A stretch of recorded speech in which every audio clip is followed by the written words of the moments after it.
My name's Evan Grant, founder of Arts and Technology Collective SEEPER.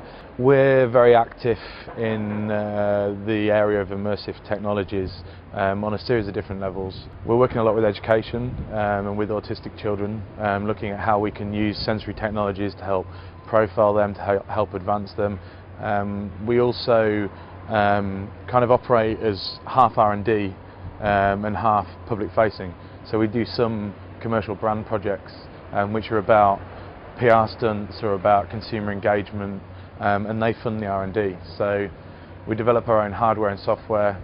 Sometimes it's gestural, sometimes it's kinetic, sometimes it's about music, sometimes it's about 3D graphics, motion graphics. So it's a really very kind of wide remit.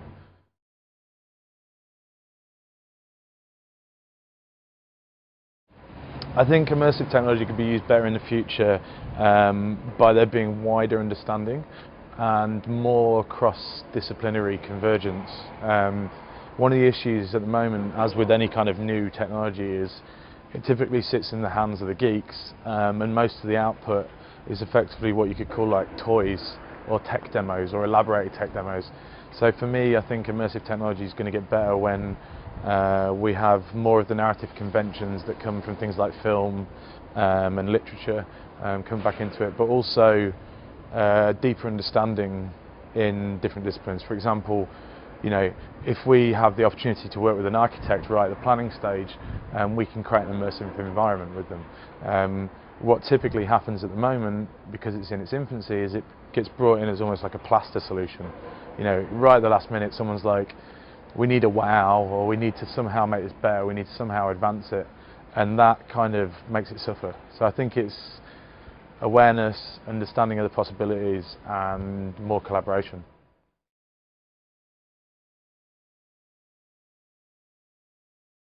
You know, there was a guy who realised a lot of the stuff that was going on with multi-touch, which was quite in the arts and sort of tech demo scene, that then started creating new surgeries for hospitals, which were all based around gestural technologies for the surgeons.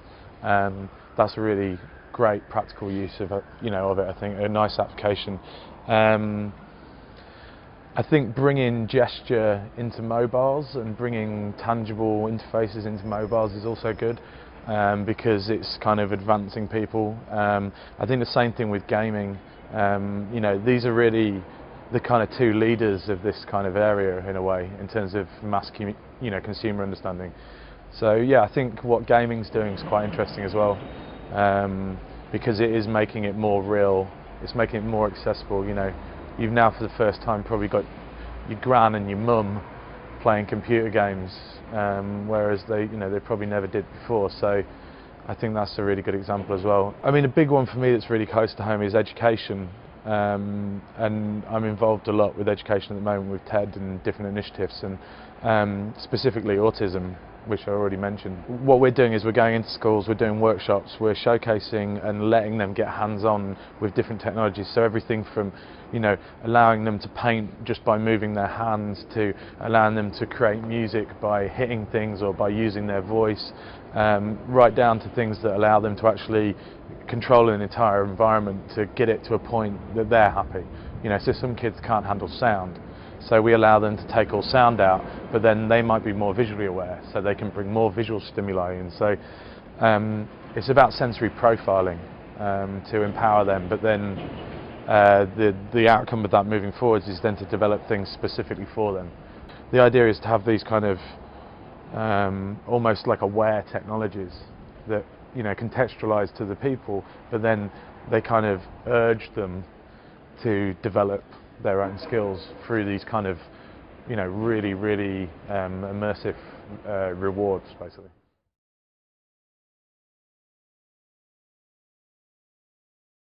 I'm not going to name any names, just because I don't like doing that.